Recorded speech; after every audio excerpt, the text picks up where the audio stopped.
जय महाराष्ट्र, नमस्कार. स्वागत आहे तुमचं आपल्या चॅनलवर, जिथे आपण घरोघरी मातीच्या चुली या मालिकेचे डेली रिव्ह्यूज अपलोड करत असतो. आणि आज देखील आपण पुढील भागाचा जबरदस्त असा रिव्ह्यू बघणार आहोत. तर आता सारंगच्या डोळ्यावरचा ऐश्वर्या नावाचा पडदा हा कायमचा उडून गेलेला आहे आणि आता तो जानकी सोबत येऊन ऐश्वर्याला मोठा धडा शिकवणार आहे. आणि दुसऱ्या दिवशी रणदिवेंच्या घरी सौमित्रा खूपच टेन्शन मध्ये की माझा सारंग रात्रीपासून घरी आलेला नाही.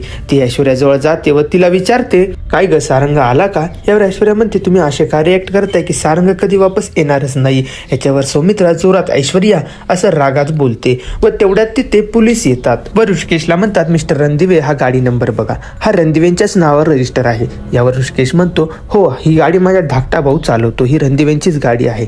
व पोलीस म्हणतात की कालच्या गाडीचा मेजर अपघात झालेला आहे. हे ऐकून सर्वांना धक्का बसतो व त्यानंतर आपल्याला बघायला मिळतं ऋषिकेश व जानकी ही सारंगच्या बॉडी जवळ उभे असतात व जानकी म्हणते, आता ऐश्वर्याच्या पापाचा हिशोब सुरू.